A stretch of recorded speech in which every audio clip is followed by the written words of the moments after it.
Good afternoon, ladies and gentlemen. Welcome back to another live segment. I am your host, Skylar Santana. And on this channel, we talk about all things watch related.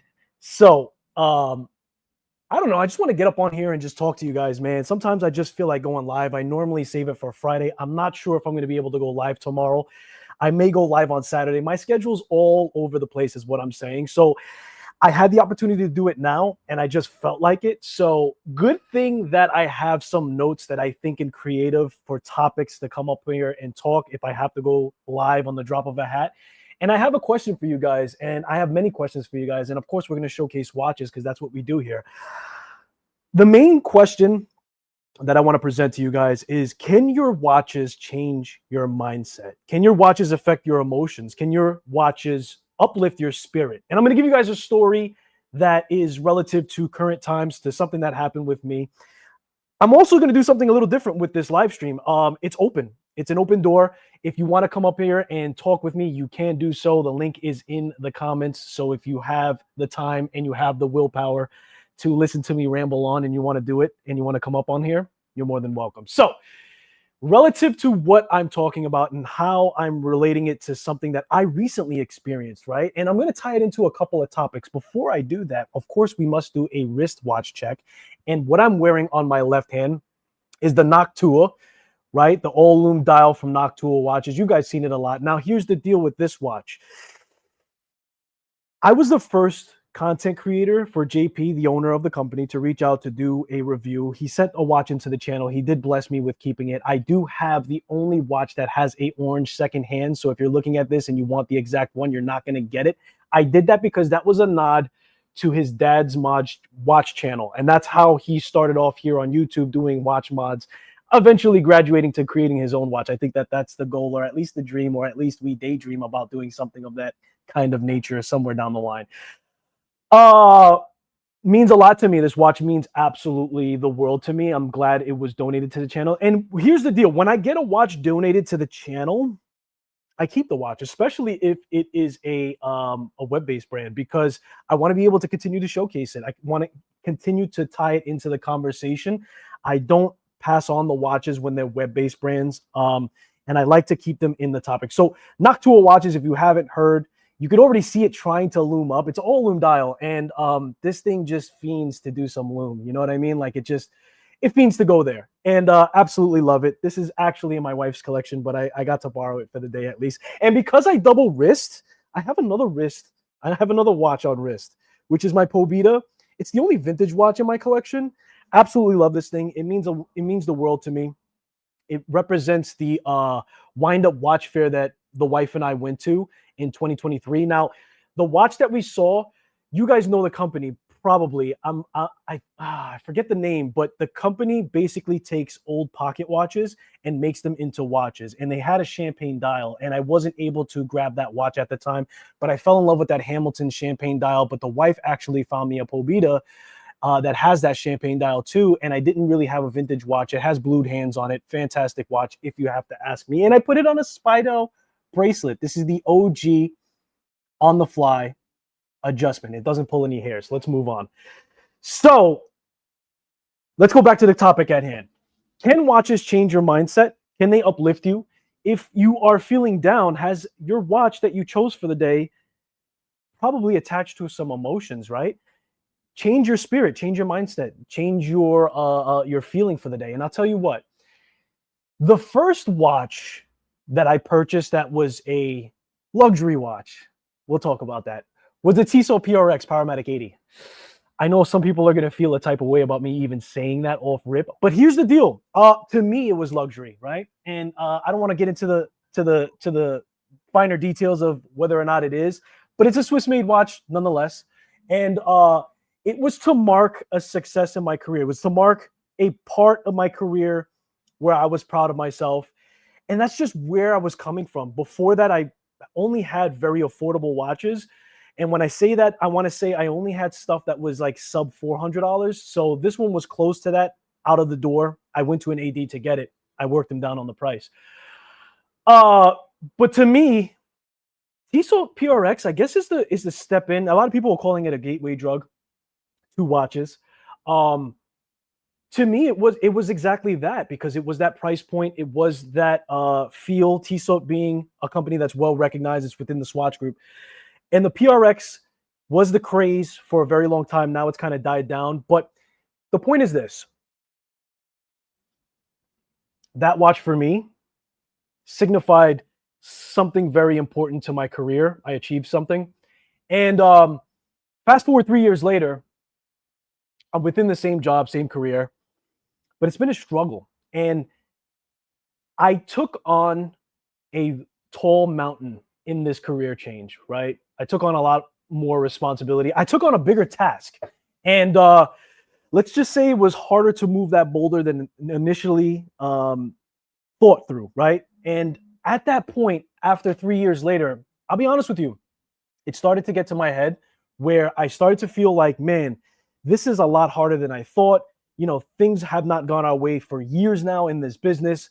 And it was starting to get to my head. But what I did was I went back to the roots of when I purchased the watch where it marked that time in my career. And I said, you know what? When I purchased that watch, I was hell bent in making myself successful. And I'll show you guys the one that I got. I got the Blue Dial Waffle PRX. You guys all know what this watch looks like. You guys all know what this watch is. And I have some comments about the watch in general. But the point of what I'm trying to make here is the watch actually made me feel better for that day, right? It made me redirect my train of thought. It made me feel empowered. It brought me back to the day that I bought it and why I bought it and how I was so gung-ho. It kind of reset my clock. And it kind of charged me up and lifted my spirits. And listen, here's the deal. I come on here and I have these conversations because I'm just curious if anybody experiences that. Now, watches become so much more than the watch itself because we tie into the watches, the emotions or the memories and everything else. And that is my biggest memory for this watch. It is the reason why I love it. There's a lot of things to talk about when we're talking about the Tissot PRX, and we all know the jumping and jiving about it. But to me, the watch is not the Tissot PRX. To me, the watch is that point in time in my career where I decided to take that leap, be unafraid. And it marked a milestone. And putting that watch on for that day specifically recharged my spirits and my emotions and my mindset for probably the rest of the year, probably indefinitely. I'll be honest with you. It was a full factory reset. And I want to know if that is something that you can relate to. Is that something that you've gone through? Is that something that you have memories tied into the watches for your own collection, right? And listen, there's a whole bunch of different memories. There's a whole bunch of different reasons why people put things in their collection. And I want to share something with you guys as far as like how I'm purchasing and what's the next move. I don't know. Honestly, 5 years later, I wish I could tell you I have it down to a science, but I feel more lost than I was in the beginning. No, it's a little more cleaned up than that. But I gotta be honest with you guys, and I got another topic that's going to tie into this. I don't think I have any scientific, that's a new word. I don't have a scientific way of stating how I add watches to my collections at this point. It's a mood. It's an emotion. It's a vibe. The wife hates when I say vibe. She's like, you're trying to sound young. Yeah, I'm still young. There can be something. And look, as a watch reviewer, I come across a couple of watches now, right? And you get a general feel for the market, especially if you're doing a niche into web-based brands or watch enthusiast brands.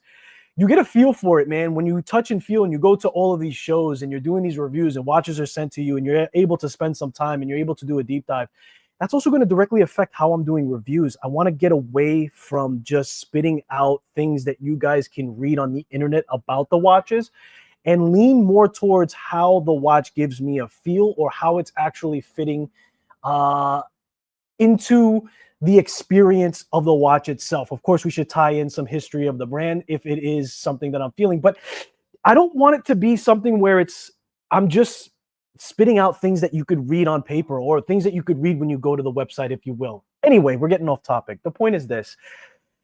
There are a lot of emotions in a lot of the watches I buy, and I think that in the positive side of saying an emotional buy, I think that that's where I'm at right now. And I said this recently. I don't know if I said this recently on my channel or if I was on Trap Vision 3Ds, but I'm not. I'm left and right. I'm left and right.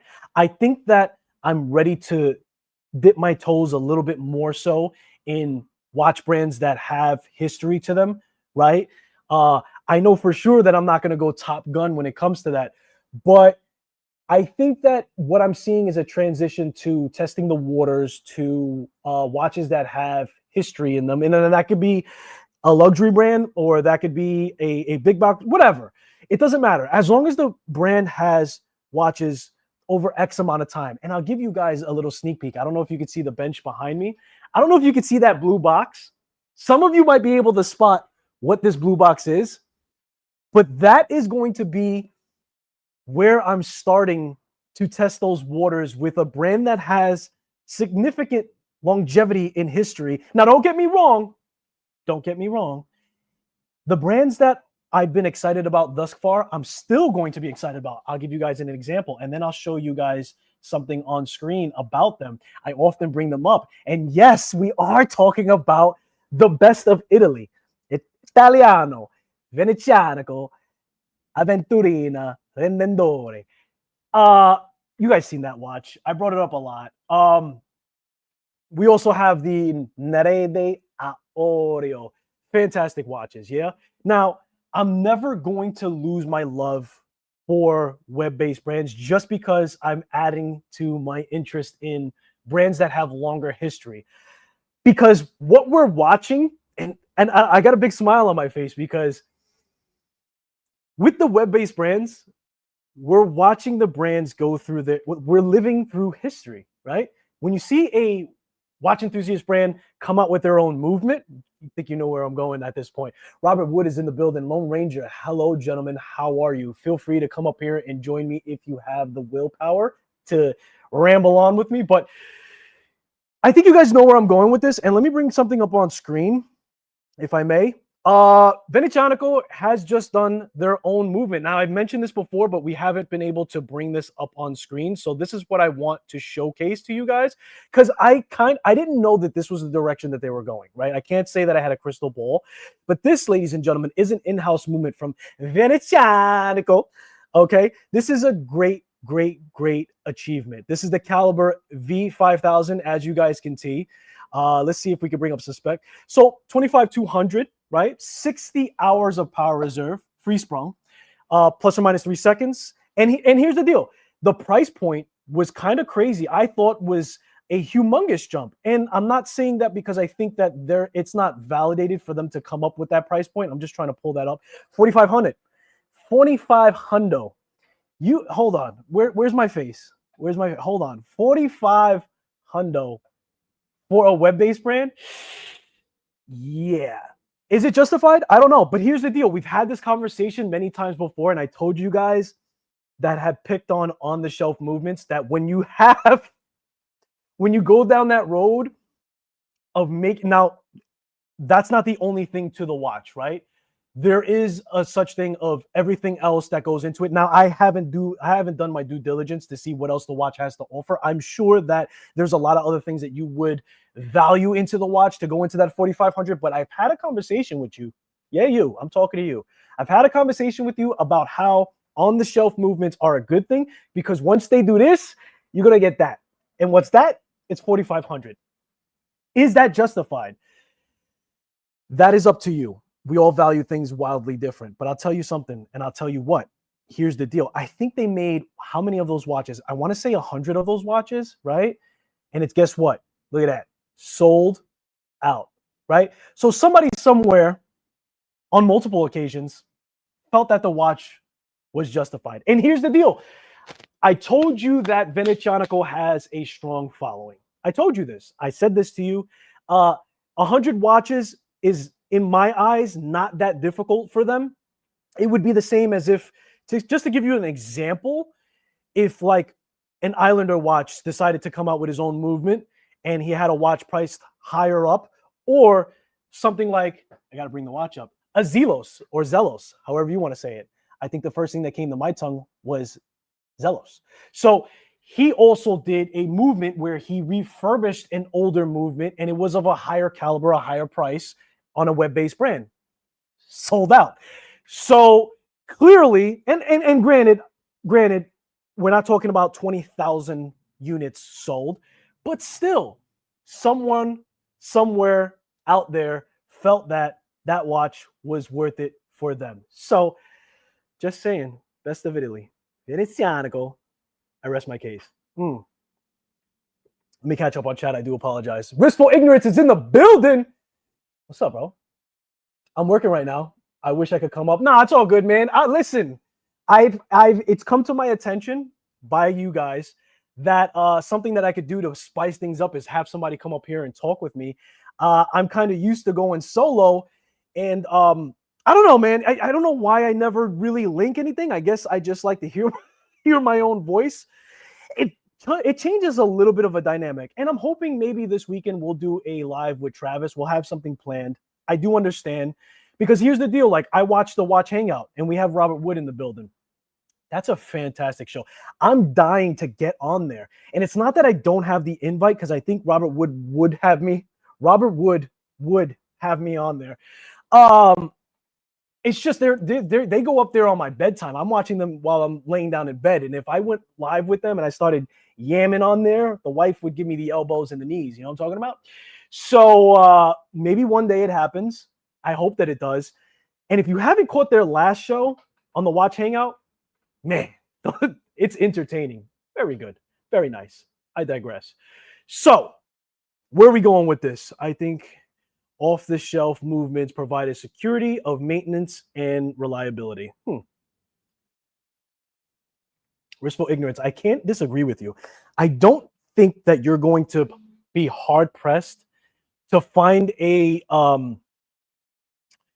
somebody to do a service on a Miyota or an SW200, yes? Or Le Jouperet, or any of those watches of the caliber, right? You're not going to be hard-pressed to find somebody to do a service on it. At the same time, bro, I'll be honest with you. Let's say I was going to go after that Venezianico, right? I'm not worried about the service, man. I'm not worried about, and some people might say, yeah, but you know, Venezianico hasn't been around for 100 years. What if they go belly up? You're going to find somebody eventually to do that service. I know that that is a work of art. If you guys ever watched, what's that gentleman's name? He does a service calls, not the service calls, but he does servicing on YouTube. I forget his name. But the deal is this: you're going to find somebody somewhere that's going to figure that out for you. And at the end of the day, unless it's something that's super high, complicated, right? It's not going to be that hard, right? At the end of the day, at the base of the models itself, you're going to find things to be very similar, maybe finished in a different way, maybe using higher caliber parts. But at the end of the day, the way that a movement is constructed, they're not really reinventing the wheel so much. And even when you have something like a Christopher Ward that puts modules on top of other movements, you still could find somebody, I think. I don't think it'll be that difficult. So I don't want to split hairs on something that will potentially get you away from a watch that you would really enjoy, if you will. But yes, I do agree with the fact that the on-the-shelf movements provide an easy source for you to find movements altogether. And listen, you're watching a guy who's been collecting for 5 years. In the grand scheme of things, I'm a child in this industry. I haven't had the need for a service call yet, right? Yeah, I'm just giving you guys my perspective from, I guess, a bird's eye view. Not really been in the trenches yet for it, but I'm just saying there's a lot of people out there that are very talented in what they do for services, you know, in general. Yeah, we always have the link. Yeah, I know, dude. I know. I know. And it's just a matter of me being able to. I'm an old man. I go to bed like 8:30, 8 o'clock sometimes. Yeah. But I'm watching, and you guys are really, really fun and amazing up there. So where are we going from here? So I said before that the Tissot PRX is an emotional thing. And here's the deal. I feel like all my watches are tied into some kind of emotions. I don't know if there are the intentional emotions of a buy that you attach to a watch, right? Maybe the birth of your first child, maybe a career achievement, which is my Tissot PRX. Never going to let this go. This means a lot to me. And yeah, this was kind of like an entry into, can I say luxury for the Tissot PRX? Listen, My F91W is luxury. Why? Because it doesn't pay my bills. It doesn't feed my stomach. And so anything outside of that, perspective. But I think it's the history. I think it's the history of watches that I'm more intrigued with diving into. And I want to start adding such watches to my collections while still playing the field with my web-based brands, of course. I don't think I'm ever going to step away from that. And I don't ever foresee me. Here's the deal, man. Could I afford, like, let's just talk candid here. Can I afford a Omega? Can I afford a Rolex? The answer to that question is yes. But just because you can afford something doesn't mean you should afford something. So can I really afford a 10 grand investment, 15 grand investment, 20 grand investment, and just it not affect me? No. So I guess that means I can't afford it. But responsibly, I feel more comfortable. And now here's the deal with that. The bar has been risen. I think moving forward, I'm comfortable with $800 to $1,500 watches. And within that realm, you can get fantastic watches all day long. Does that mean I'm not going to buy any watches below that? Hell no. I'm still going to get my $300, $400 range. It's just going to be less often, right? I'm trying to regulate the size of my collection. I want to also dive into other. So that just means that if I go for a $1,500 watch, that's 3 watches less a year, potentially, on the other watches that I would indulge in. Fair enough? Riskful ignorance, drive carefully. Please drive carefully. Don't bother texting anymore. If you are driving and listening, just do that. Been there and it's not worth it. So, and plus, I think you drive trucks, bro. Please don't get into an accident. So yeah, that's just where I'm at. And here's the deal. Like, I've tried to pinpoint where I am, and I'm curious, man. I have some serious collectors in the chat, especially. Like, where are you guys? Like, how are you guys buying? How are you guys buying? Because I'll be honest with you. Hype in watches gets brought up a lot, right? Whether or not you're affected by hype, whether or not it's considered a hype piece. But I think that I even still, after 5 years of collecting, I'm still affected by hype. Now, there's other things that are going to go into that decision-making process, right? It's not like I'm just going to see the next moon swatch and want to pull it. No. But we consume a lot of content. I think that's fair. I think that everybody watching this, I would assume, consumes content on YouTube about watches. And therefore, technically speaking, every watch that you watch on YouTube or has content on is considered a hype piece to some degree. Some more than others. Some might be picked up by more creators than others. But I'm for sure affected by that. And that is also in the buying process for some of my watches, for sure. And if I came on here and said that, oh, well, no, I have a minimum requirement for certain specifications and that's there. But also what's there is me watching other and being exposed to you know what I mean? Like, I have not done a deep dive into researching watches that are not talked about at all on YouTube or very little talked about. Like, I create content, I'm exposed to watch brands that are talked about the most. I'm in communities, and therefore I get interested in watches that are on the wrist of many. And therefore that piques my interest. I'll give you an example. I got a watch on the way from Phoebus. The only reason why, or the only reason I would probably even know that they existed is through the content, through watching your wrist rolls, through watching your wrist shots, through watching reviews. So how could I say that I'm not affected by a hype watch? Is that not hype? I don't know. Am I talking crazy? I don't think so. I think that that's still a deciding factor, and those things happen. So going back to the topic at hand, emotional buys, or rather your emotions tied to watches. I'll give you guys another example. This is a fantastic watch. This is a Mark Time watch, right? This is one of the very first watches or very first micro brands. Now, technically, the first micro brand was my Vinicianico, but then we had this Mark Time watch that was given to the channel. And I have a lot of emotions tied to that watch because that was the first watch that was given to the channel and made me feel like I was worth it, right? I was worth that investment for my man to say, hey, keep the watch. And that wasn't originally planned, but that was an emotion tied into it. I'll give you guys another one. Here's another emotion, very, very different. Very, very different vibe. This is a Brumetric, right? a Brew Metric, and as you guys know, I recently got the retrograde Lumimint, right? And there are emotions tied to that. That was in direct result and something that is currently happening with the tariffs and me feeling the need. Now, that was one thing that wasn't hype. That was more so, I mean, I was hyped because I went to the pop-up shop, but as far as like hype goes, like that watch has been covered, of course, but that wasn't the reason why I purchased the watch. I'll tell you the reason why I purchased the two Brew watches. I wanted to represent New York brands. I wanted to support the brands that are going through it, importing those parts and everything else. A perfect example of that, and somebody who gives tremendous amount of value to the watch community. And if you don't know who I'm talking about, then you live under a rock, is Islander, right? Islander watches. Had to put that bad boy in my collection too. Also a New York brand. Definitely want to be a big supporter and advocate for them. Both of those watch brands do the watch shows and give us a lot of value. Now, Mark goes on YouTube and gives us a lot of behind the scenes action of what's going on with the watches and the watch world, if you will, things that we would never be really exposed to had he not present those things to us. Fair enough. Let me make sure we're good on chat. Does Calvin Klein make automatic high beat?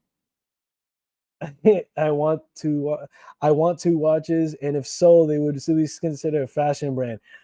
Yes, I personally think no matter what Calvin Klein or a Michael Kors or a Gucci watch, like I think all of those watches would still be considered fashion brands, no matter what they put inside the watch, only because how the watch is being represented and what they represented. It's different between a watch brand that's known for being a fashion brand and coming out with an automatic movement, right? Because the thing is, they're positioned in the market as a fashion brand, regardless of what they put inside the movement at that point. So I think that the way that you represent the brand overall will affect however somebody deems your watch. Now, there's a difference between that and a brand restructuring, which I don't know. Like personally, me, again, 5 years only, I haven't really seen a brand restructuring like that. Like we've seen brands be bought out or brand names be brought out and brought back to life. Not talking about that, but talking more so about a watch brand rebranding altogether. I think it would take something like that. But at this point, you know, Calvin Klein, Michael Kors, the names that I brought up, they're already solidified in the watch market as fashion brands and therefore will be weighed and measured regardless of what they put inside of it. Now, that's not to say that they may now lean towards more interest towards a watch enthusiast that appreciates putting an automatic movement in there and whatever else that they fancy to do. But I think that's a good question for sure. Absolutely. Make sure we're good on chat. So here's the deal. I got another good question for you guys.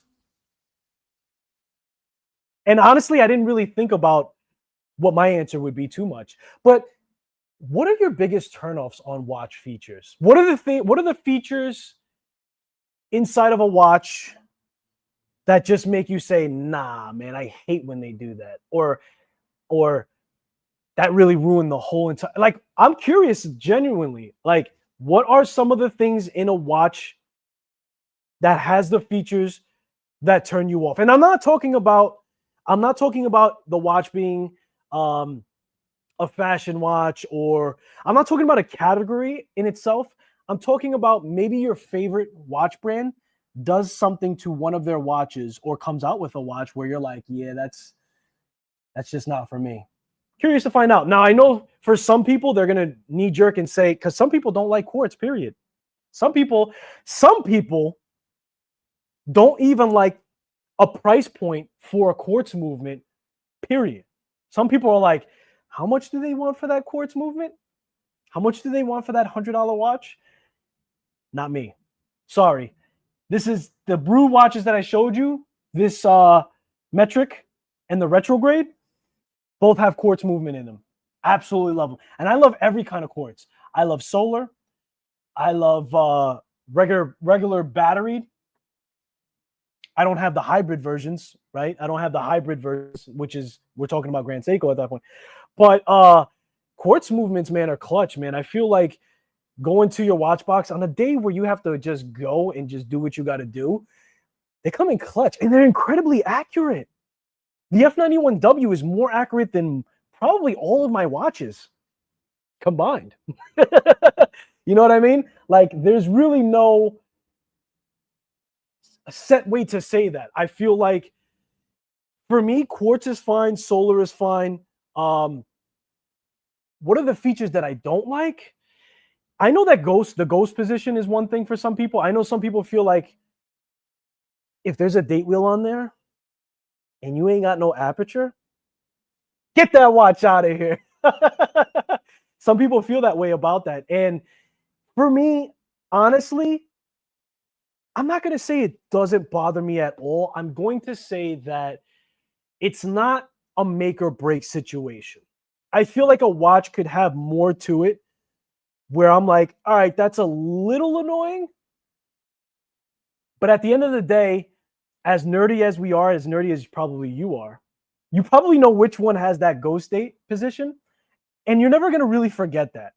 And even if you broke the mechanism for the date wheel within that watch, is that a thing? And I'll tell you what, I think that the Venetianico has an NH35, and as you can clearly see, there's no aperture for it.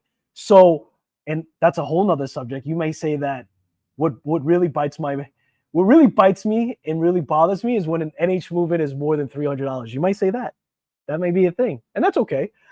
I think that has a ghost wheel date. I'm not even sure, but even if it doesn't, or if it does, the point is this. Does it bother me to the point where I won't buy the watch? No. Because there could be some serious packaging pulls on that watch and everything else I appreciate.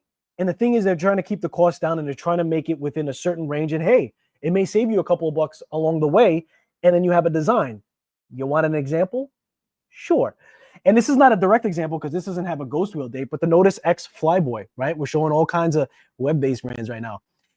Now, this has an aperture, so this is not a direct example. However, I know that some people, just like my other Venetianico, what other examples do I have with me? I got my microbrand box, by the way. That's why I'm pulling these off. My Venetianico has an NH35. This one's an NH36 for the Notice NH movement. And it's more than $400. It's more than $500, I believe. Some people are like, I ain't paying that much for an NH movement. Not going to happen. I get that and I respect that perspective. But for me, that's not end all be all. And I might like the packaging on the rest of the watch. And I do. That aventurine glass, the shape of the case, the finishing, and everything else. The Notice has the aperture at the 6 o'clock, right? There's a lot of things within the Notice. They made it extra thin as well. That's a thing on the watch, right? They did ball bearings for the bezel turn. I don't know if you guys can hear this, but super crunchy. The crown wide open on this watch, 30 meters of water resistance still. We have drilled lugs. Fantastic finishing. Good loom. Fantastic loom. The dial itself has a lot of depth in it. So if you just say to yourself, you're like, yo, that's an NH35, I'm out of here. I respect that because I have to respect your perspective. But it's not end all be all for me, for sure. And I got another example. Let me catch up on chat. I wish, hold on. Lone Ranger says, Jack Mason, I wish they always use the proper movements. If the watch does not have a date, you should use the proper movement for that watch. And see, that's the Lone Ranger, right? The man, the myth, the legend has spoken. And he says, if there's no aperture, there's no date wheel. Otherwise, get them up. But let me ask you this, Lone Ranger. Let me ask you this. Let's take your favorite watch design. Whatever watch in your collection is top tier. Maybe you don't have a number one because watches fit different roles. But let me ask you this. Take your favorite watch in your watch collection that has a date wheel aperture. And let's remove the date wheel aperture. And it still has the date wheel. Would you have still purchased that watch out of the rest of the design that's on there? That's the question. That's the answer that I really want to know, because that's where I'm getting at. That's what I'm saying about the watch. I don't feel that I would completely say nay. That's not the thing that's going to stop me. What will stop me? I'll tell you what, I'm not really into Cyclopses, right? Even though I don't have the best of eyesight. I don't know. The look is like a little Humpty Dumpty. It's a little Humpticus.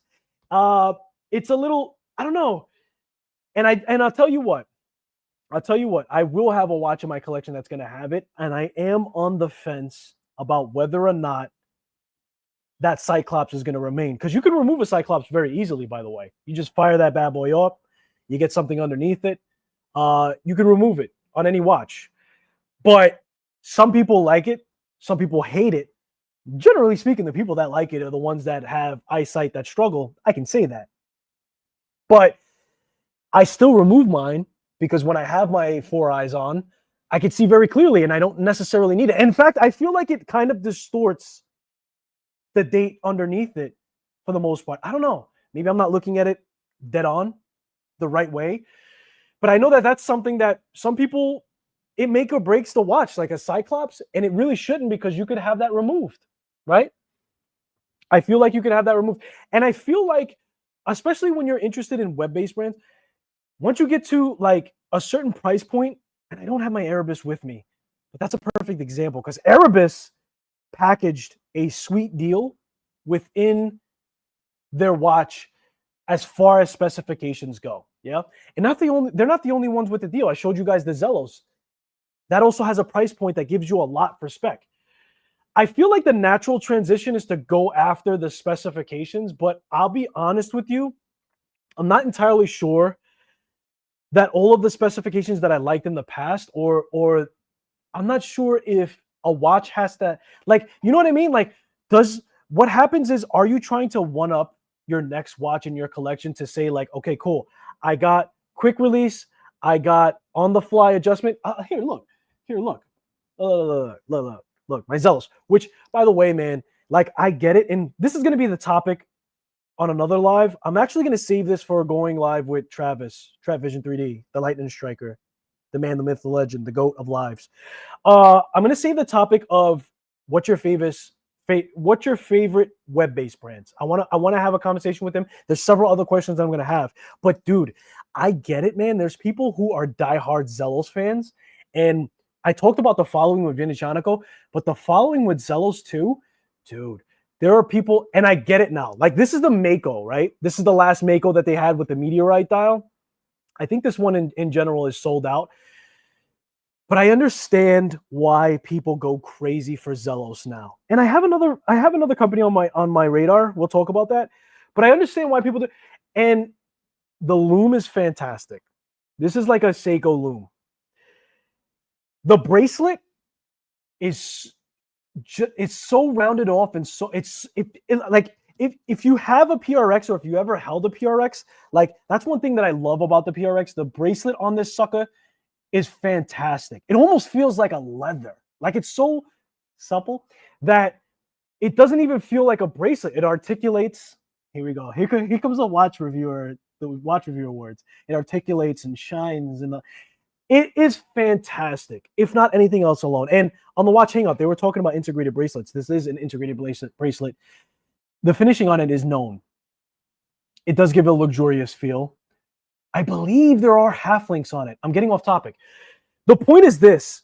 I want to say that this H-Link style bracelet on the Zelos feels as good as this Tissot PRX, if not better. And we have quick release. We have on the fly, Sapphire.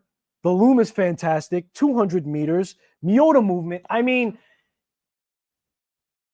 if I had to continuously try to one up a watch, now granted, I could go around and shop design, and I can say that, you know what, if I don't find something that tickles my fantasy, tickle my fantasy, Skylar, where are we going with this?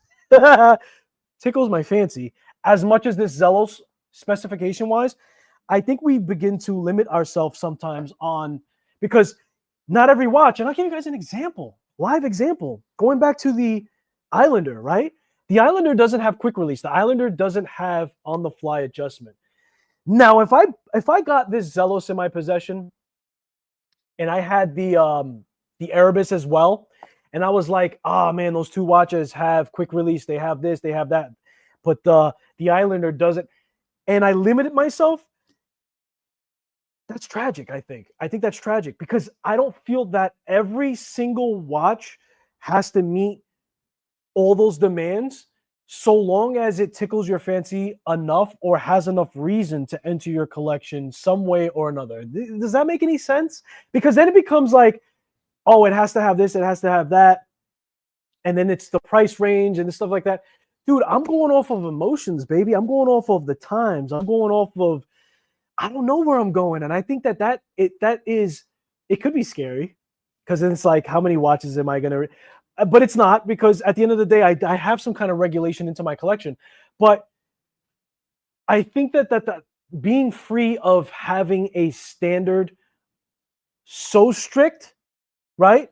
Because I obviously have a standard at this point, but so strict, and I kind of go after several categories. I don't know, man. I don't know what's going to be the next watch. I think that, and I've had multiple watch enthusiasts ask me, so what's the next watch? What's the plan and stuff like that? I'm like, dude, I don't know. I'm like a kid in a candy shop.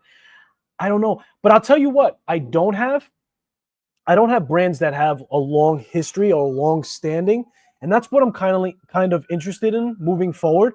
I think that's what I'm going to go after because I don't have that so much yet. And I want to see what that's all about. I'll give you an example. I think I'm after a Longines next. I think for sure Longines is in my radar.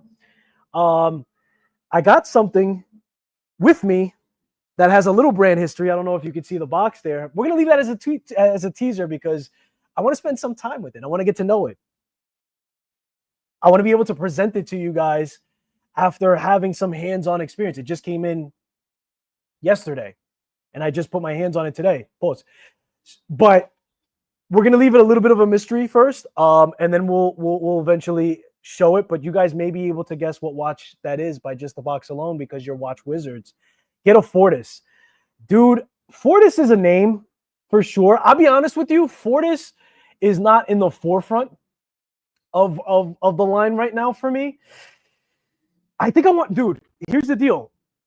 I love my independent brands. I love my web-based brands for sure, right? I love them. But I think I need something that has further extension of that. Yeah. That's why I brought up Longines. I think, and it's a price point thing too, because Longines, you could get into a Longines. I mean, used, yeah, like it's not that expensive.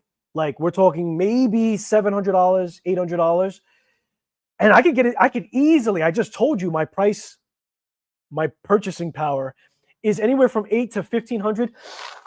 Maybe $2K, maybe $2,500 on a very good year, depending on bonuses and how I do and all that other stuff.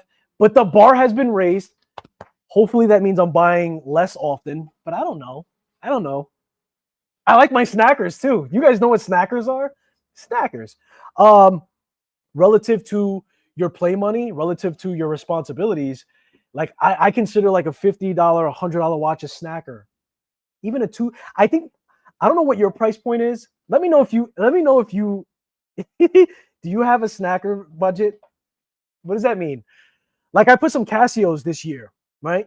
I put the DW6900 and the DW200, both of which were in Mission Impossible, one of which has been discontinued. That's the DW200.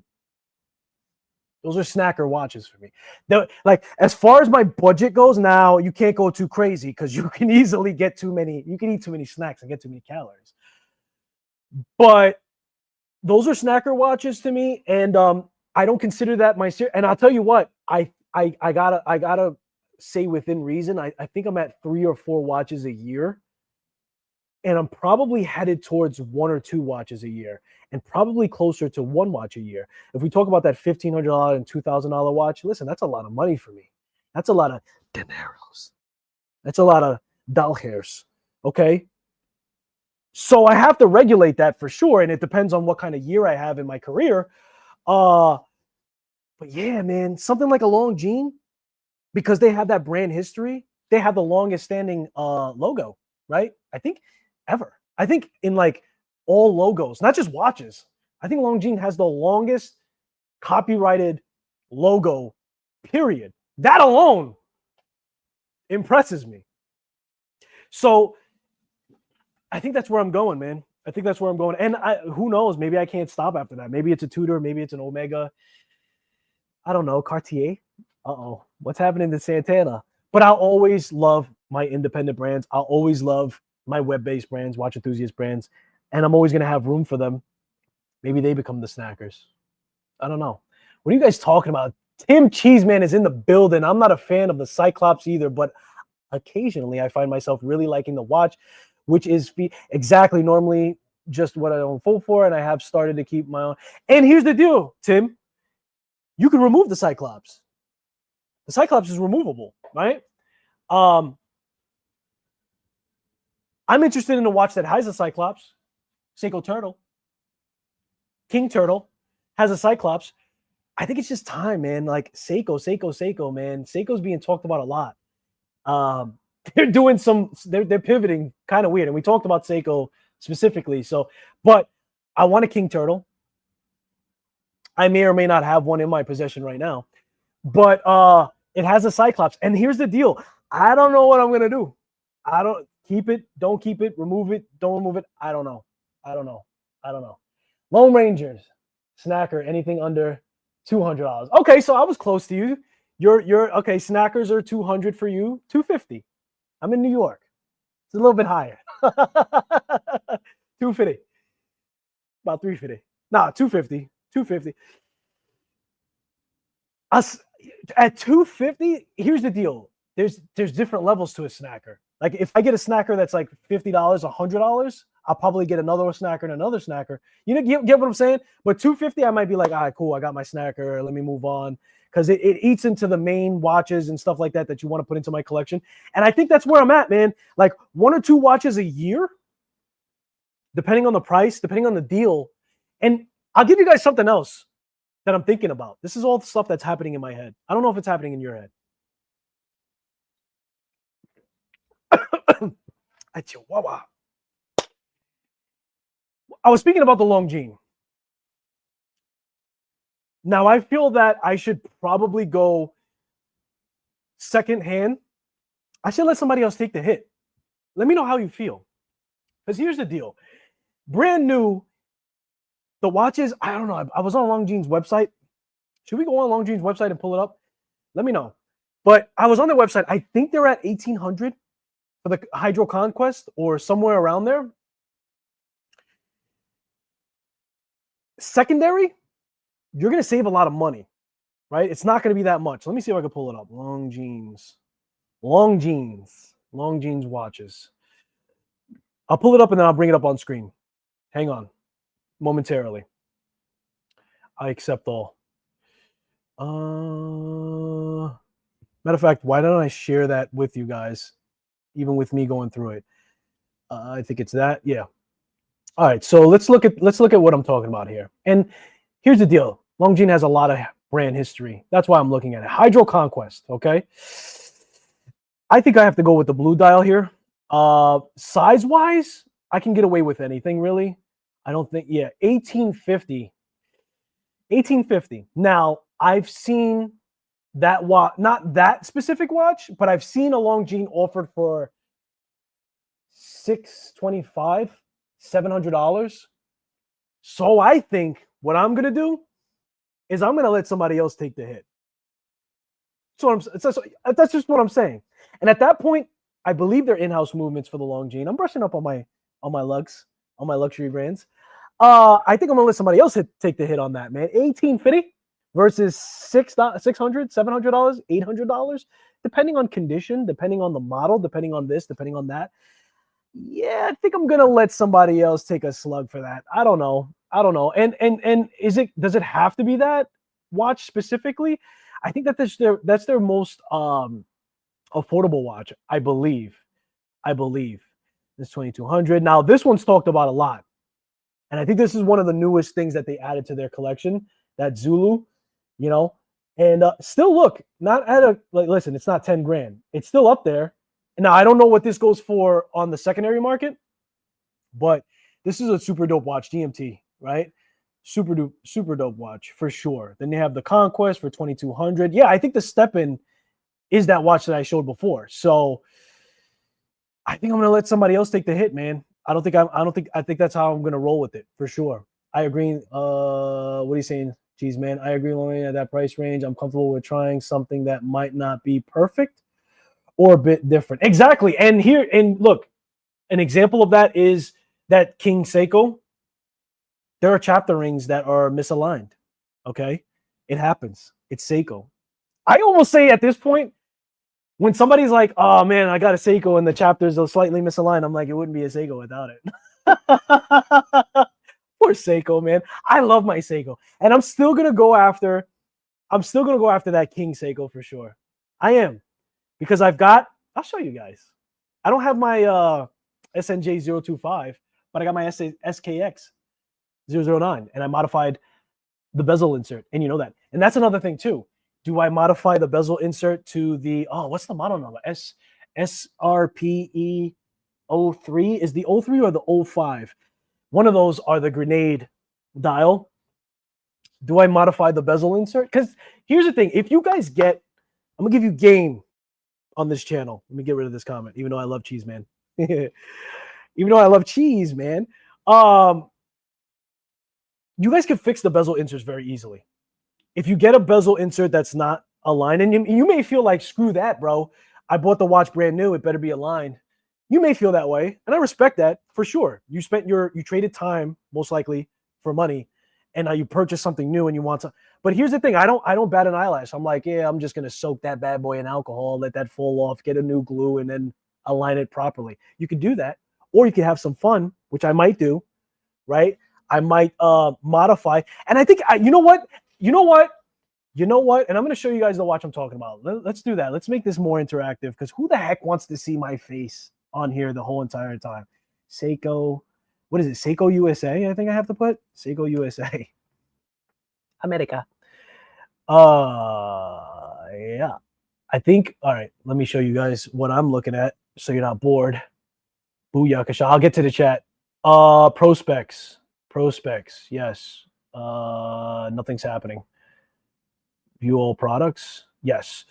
So I think it's the if I had to guess, it was the 05. Let's see. Where are we? Prospects. And this is, listen, I don't know how we got back into Seiko. I was trying to avoid the conversation because we've covered this specifically on another live, but I never did this. I never brought up the my. Where did I bring up the whole damn line? Hold on one second.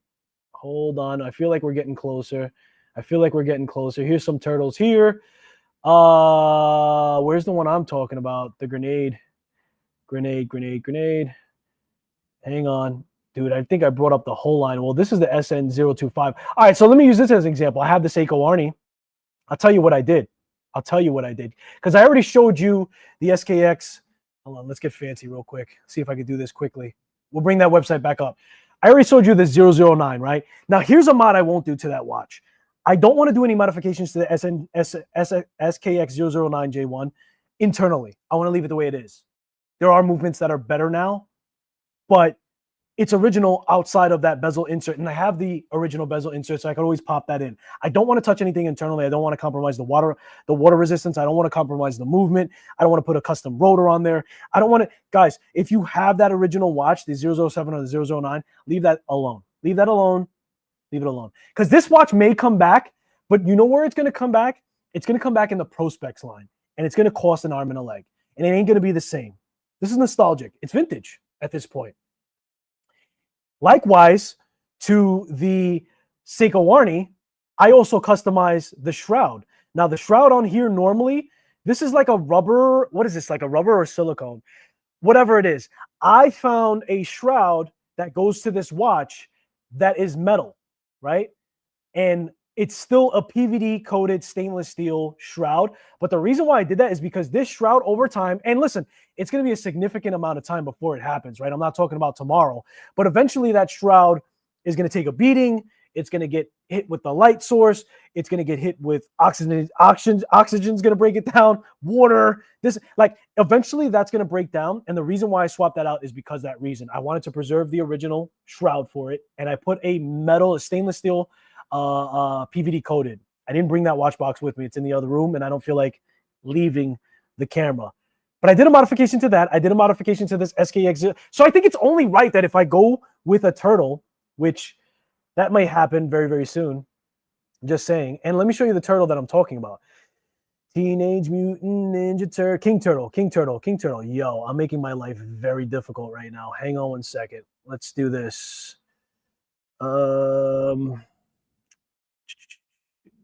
Where is the what did I do here? Okay. Now you guys get to see how poorly my spelling is. There we go. I think this is where I want to be here. Yeah, that looks a little bit more on the nose. Collection, sure. All right, King Seiko. No, it's not King Seiko. It's the turtle. Holy smokes. Where art thou? Is this the official website? This is a train wreck. Hang on one second. Divers. Oh my God, I never wanted to bring this up so bad. Prospects. Oh my God. This is the reason why I have these things. I think it's Seiko USA. You guys are going to just have to bear with me or just say this guy's a lunatic, I'm out. And for that reason, you ever seen Shark Tank? And for that reason, I don't want to see all products. Can I see the prospects line, please? This is not easy when you have a half a screen. Hang on. Yeah, that's a little better. I got to bring it up full screen. Hopefully you guys can see it because I can't see the streaming service that I'm using right now. But prospects line, where is it, man? Holy crap. This is the longest journey. So this is the original. Oh, sold out? Jesus. This is the original. This is the one that I like. Here we go. Here we go. Now, here's the deal, right? Hold on. Let me minimize this. Here's the deal. Everybody says so much about the SKX line, but this has all the specifications, man. All the specifications that you want out of your SKX, because people are crying and saying that the SKX could be upgraded and could be this and could be that. But the thing is, dude, like, this has the sapphire. This has the 200 meters. This has all the things. This has all the things. Now, does it have the exact case shape as the SKX? No. But spec-wise, this has all the tings, man. You know what I mean? So I don't get what the hang-up is, but let's go back to that Cyclops. That's a big Cyclops, my friend. So I get it. I love that second hand is like a khaki color because you know what's going to happen with the strap. Like that khaki color on the second hand is fantastic. But look, 200 meters. Now, I don't know if it's rated just like the SKX is. You know what I mean? Like that. I think it is. I think they only put divers 200, like the word divers, when it's officially a divers rated watch. But my point is this, and let me show you. Let me bring this up full screen again because this is very difficult half screen, and I just minimized it. Damn it. Where did it go? Yeah. Hold on one second. Technical difficulties. The show must go on. Here we go. So the specifications, this is the point that I want to drive home. It took a very long time to get to this point. But upgraded caliber, right? Then the SKX, the 4R36, sapphire crystal, 200 meters, ISO certified, which is what I was looking for. I kind of knew low-key in the back of my mind that it was ISO certified, but I didn't want to put myself out there because I'm a learning professional. But all the things that people are screaming and yelling for the SKX, which is now the 5KX. But you know what? I'm going to say one thing. I'm going to say this. You could go with that King Turtle. If I've been saying King Seiko, I mean King Turtle Seiko. You could just go that route, okay? If you wanted all the things into the SKX or the 5KX now that it doesn't have, and you could get all of that. Granted, it doesn't have the case shape. It doesn't have the nostalgia. Mark my words, Seiko will be releasing that watch into the Prospex line, and that watch will cost $1,500. You saying no way? Oh, yeah. Oh yeah. After all of the begging and crying that we've done to see that watch, yeah, they're gonna say, now here's the missed opportunity. I don't understand why, and this is my gripe. I don't understand why Seiko doesn't do a higher beat movement when they do the improvements to their watches or to the movement caliber itself. That's a missed opportunity. And you don't have to go 28,800 beats, right? There are some watches that have the in-between game, right? I just showed you a Venetianico that has that in-between game, right? Let's bring that up. And I'm going to get to chat. And Travis, I do know you're in the building, bro. I could feel your presence. I could feel your presence. But that's not how I want to bring it up. Okay, let's do that. Let's blow this up. Hold on one second. Let me drive a point here. Let me drive a point before I read chat. I'm going to get the chat. So this is the V5000, right? This is supposed to be one of their higher caliber in-house movements. This has 25,200 vibrations, right? So why doesn't Seiko do something like that? It's a missed opportunity, man. That's all I'm saying. I think it's a missed opportunity for Seiko. I think that with their Prospex models especially, I guess we're never happy. I guess the conversation never dies off. But I digress. I'm done. I'm going to see what you guys are saying. Do I have any other micro brands I want to show you guys? I do. Before we sign off. How long have we been on? Oofa. All right, let me see what you guys... At the 430 crown is so comfortable. That's a move, man. That's a move. And I feel like that 430, or it doesn't even have to be 430. It could be, wait, what? 430, 4 o'clock. It doesn't even have to, listen, that 4 o'clock move, I think definitely makes you feel and makes you say Seiko, even though I don't even know if Seiko was the first one to come out with that position on the thing, but it is super comfortable. Here's the deal. The Zelos has that crown position, right? So it gives that Seiko type of vibe when it has that crown position, for sure. Is it I'll tell you what, man, not to be a troll, but I've never had the problem where the crown digs into my wrist. And maybe that's because the way I wear my wrist. So just so you guys know, I'll give you game before we skate off on here. When I size my bracelets, here's exactly how I size my bracelets. I make it so that it's loose enough. It's loose to the fact where, I'll tell you what, I'll give you an example, right? This has a on the fly. So I like the bracelet to be as loose as possible before the watch is able to fall down past my wrist, whether or not I have my wrist upside down. And I do a little shake test. I don't know if you guys do this. I do a little, when I size the bracelet and I take off the links that I want, and then when maybe I size and it's warm in here, it's humid, so my wrist is expanded. And I think your wrist expands to 1/8 of a wrist expansion max on average, something like that.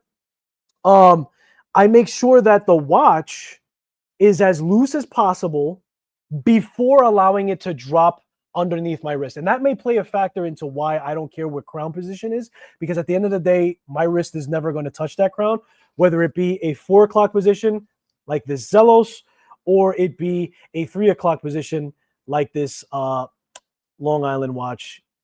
You guys know the model. I ramble that off all the time. Let me catch up on chat. And then, ladies and gentlemen, we are going to land this plane, as I like to say. And it's been said, land this plane has been said by other people. I'm not going to say who, but I think you know who you are.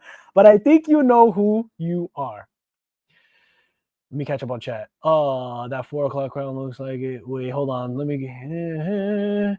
Oh, snap. I missed a lot. Apologies. Wow, I missed a lot. I am so sorry. Okay. Last left off on Snackers. Let's catch up on chat. I'm telling you right now, the landing gears are down. And we're just trying to get the okay from the base to land this plane. We're getting that radio frequency, and we're asking them if we can land this plane. All right. I'm not a fan. Did I get that one already? Open-minded about designs. I think I did get this one already. Yes, I did. Snackers, is anything on it? Yes, I did. I got that one. Agree. Long way. I got that. The Spirit Zulu time is one of my... Yeah, dude, I love that design, Cheese Man. I love the design of the Spirit Zulu. I'm not ready for 3,000 though. I'm not ready for 3,000 unless I have a crazy year in my career. I'm not saying that the watch is not worth it because that's a GMT, a True Trav. So it's definitely worth it. And you're getting a lot of brand history with it. And you're getting, I don't know if somebody said recently, like Longines is not necessarily luxury, which is crazy, but they said it's like, I forget exactly what they said, but in my eyes, that's luxury. And I'm not going for the. And I just told you that I'm willing to let somebody else take the hit. So maybe I go on the secondary market. Maybe I have to wait for that to be more presented in the secondary market. Matter of fact, Shane from Relative Time just did a video on that watch. I think it was on the GMT watch. I might have been getting subliminal message from that. Trap is selling his. You should talk to him. I will talk to him if that's the case. The Zulu is a release from the Vast catalog. Gotcha. Consider the black dial higher. Yeah, the black dial though, Robert Wood. Black dials don't do it for me. I didn't show you my last web-based brand watch, which is this one, black dial, enamel. The thing about it is black dials don't really do it for me. That one does. That's a Vario. That one does because it's enamel. But regular black flat, and I don't know, maybe I'm talking out of my you-know-what because maybe that dial is, there's more to it, right? I haven't done my full research on it, but I just showed you guys also the notice, and that has texture in it, and that has depth. You guys can see on the outer circle to the dial, to the inner circle, having that texture. So, like, I'm not going to say I don't have black dials in my collection. I'm just going to say that if it's just a black dial, yo tengo más. I need more to it. And it is less money. I get your point, though. It is Longines movements are sort of in-house. They're made of ETA exclusively for Longines and modified and regulated by Longines on its. Okay, gotcha. I love this. Is why I love doing this. The knowledge, man. I think Oris is another name. Oris is another name. And I have a serious weakness for divers. So for sure, Oris definitely. That's an independent brand. That's within my wheelhouse still, right? I'm not going to say that I'm exclusively going to stay to independent brands, but I got to say that I'm heavily interested in them. ¿Qué lo que? But Oris is fantastic. And you know what? They're at Windup all the time. They have a table. You can see their spread pause, and you can touch and feel their watches, right? And I think that they're making a lot of fun watches. They always made fun watches. They always made a lot of fun dials. They're known for their divers for sure. Oris is a name. Matter of fact, Oris is a name. I think that there's one specifically called like the pointer or date pointer. Like it has the date on the outside of the dial, and there's a pointer specifically to it instead of doing a date wheel aperture. I think that's a thing with them. I may be wrong, learning professional, but for sure, Oris is a name that I would be interested in. They have the history. They're still an independent brand. They're within my wheelhouse, then, if you will. But I don't know, man. Longines is calling my name. Longines is calling my name. Trap said, "Yo, I caught that. Can't go wrong with the turtle, bro." And I'll tell you what, man. I'm gonna make a comment that I could actually talk and make a whole nother live for. By the way, Travis, if you're still on this live, we got to link up because I have some topics that I can't discuss on my own. I can, but I'd rather discuss with you. We are going to be discussing about who is crown of the web-based brands. So you're prepared moving forward. The next time you and I do this, that's what we're going to be talking about. And I have some other things that we and you are going to discuss as well. I want to throw you some curveballs. I don't want it to all be fastballs down the middle. The Willard, exactly. I had a Tandorio. You know what? Wristful ignorance is on the money, bro. If you're driving, please stop texting. The Willard from Tandorio, the Clomage Willard, is what led me to the Seiko King Turtle. Just saying. So I did a review video for that watch. I put it on my wrist. I love the dimensions. And that's a whole nother subject that we could ramble on, but we're not. That Clomage, as I like to say, led me to the King Turtle.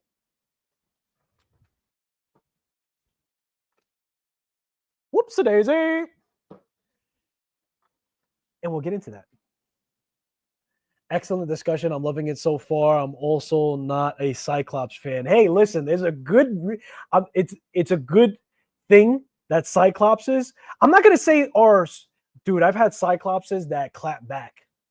Okay, I've had Cyclops that just easily popped off.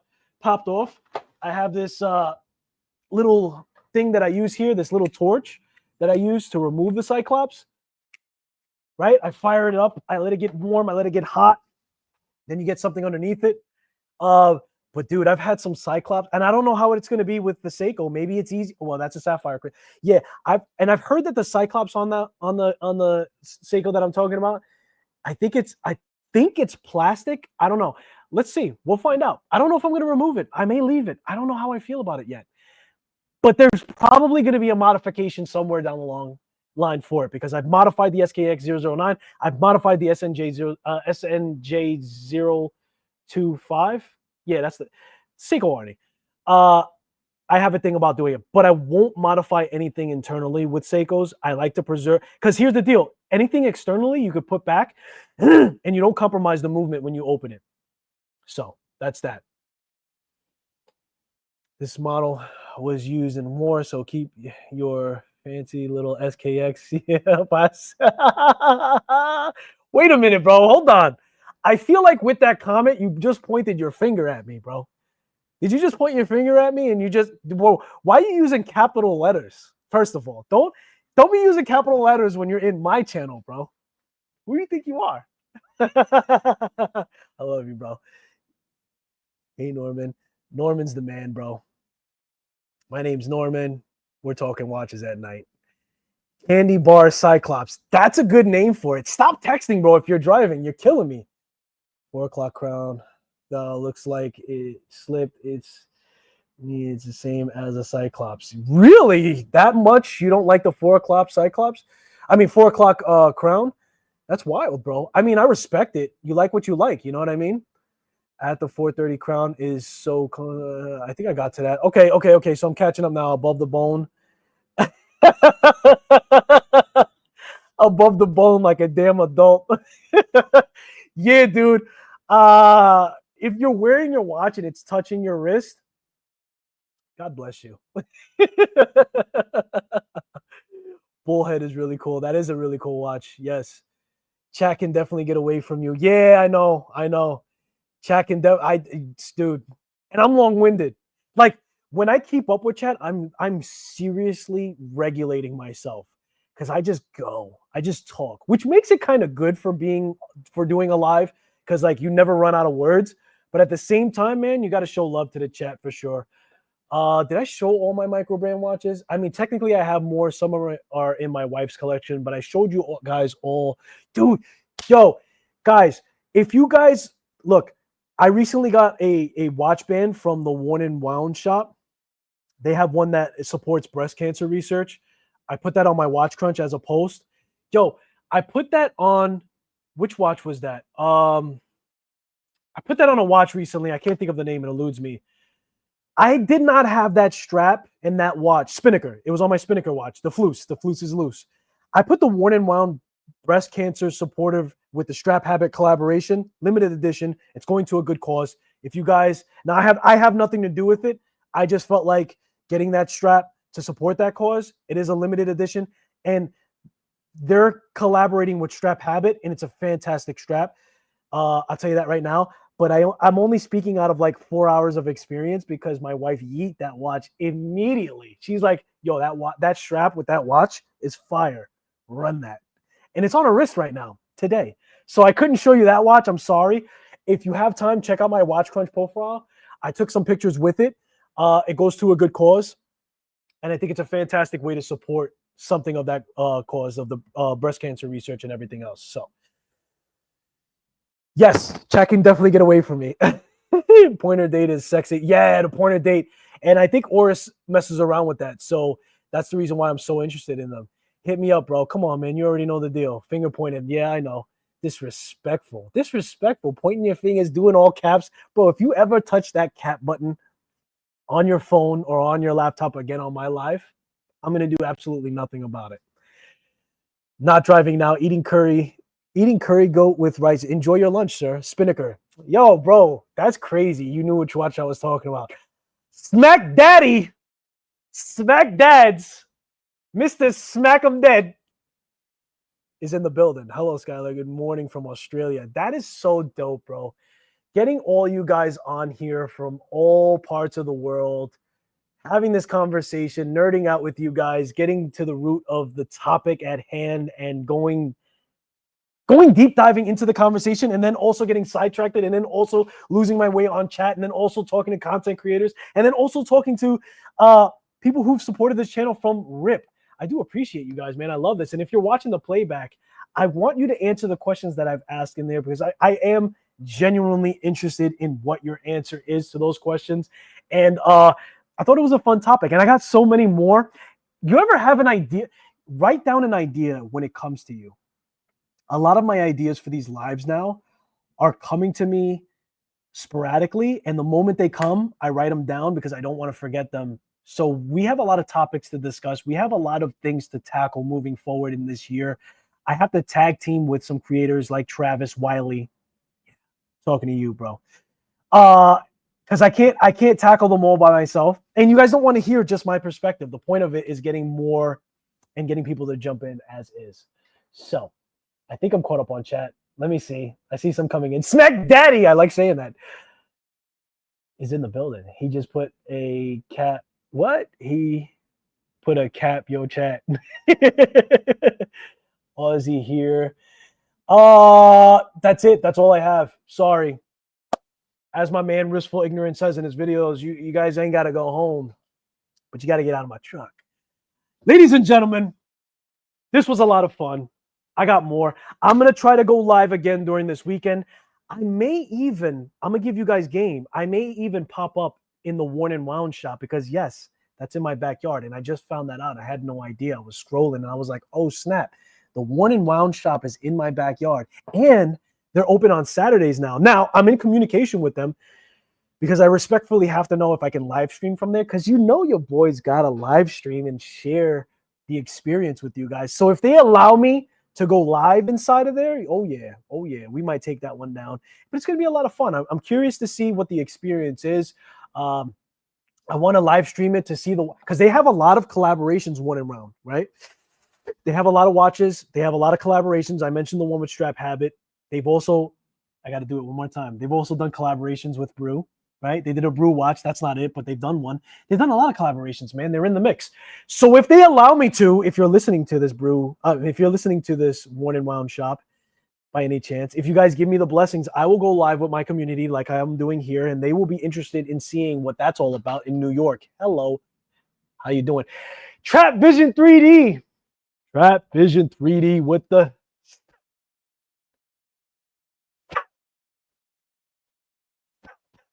super chat. Appreciate you, bro. It all started with the watch. Exactly, bro. It all started with the watch, and now we have a family. Gotta love it. Exactly. I have to love it, and I do appreciate the super chat, my man. Super chat. Have a great day, guys. Yes, sir. Yes, sir. Oh, yeah. Let me sign off. I forgot. Anyway, ladies and gentlemen, thank you so much for attending. If you're watching this in the playback, I do appreciate you too. And I appreciate you guys for spending your most valuable asset, which is time. And I'll hopefully see you in the next one. Later, guys.